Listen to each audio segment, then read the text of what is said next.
অবুঝ বাচ্চাগুলো হাত ধরে নিয়ে একটা দেয়ালে তার বাবার একা ছবি দেখে, এটা আমার বাবা, আমার বাবা কি আর আসবে? এই শিশুদেরকে জবাব দেওয়ার মতো কোনো ভাষা আমাদের বুকে টুটে ছিল না, আমরা স্তব্ধ হয়ে গিয়েছি। আজ আমি তাদের পক্ষে দাঁড়িয়েছি এইখানে, যে বোনটির বুক থেকে তার স্বামীকে উধাও করা হয়েছে, আমার সেই বোনটি, আমার মজলুম বোনটির পক্ষে আমি এখানে দাঁড়িয়েছি। যে কচি সন্তানগুলোকে এতিম করা হয়েছে, আমি সেই এতিম অবুঝদের পক্ষে এখানে দাঁড়িয়েছি। আমি তাদের চোখের কোনায় তরল পদার্থ দেখেছি, সেই তরল পদার্থ চোখের সাধারণ পানি ছিল না। তাদের আপনজন প্রিয়জন হারানো যে মানুষগুলো দুনিয়া থেকে চলে গিয়েছে, তাদের রক্তের ফুটা আমি চোখের কোনায় দেখতে পেয়েছিলাম।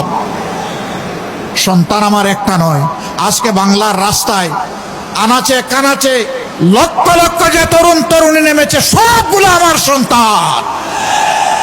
আমি সেই সন্তানদের সাথে সংহতি প্রকাশ করতে এখানে এসেছি। আমি তাদেরকে সাহস দিতে এসেছি। কাপুরুষ বিড়াল শিগালের মতো কোনো সন্তান চাই না, সিংহ এবং বাঘের মতো সন্তান চাই। কালো হাত আর যদি সামনে বাড়ানোর চেষ্টা করেন, আমরা গালে হাত দিয়ে বসতে পারবো না ভাই।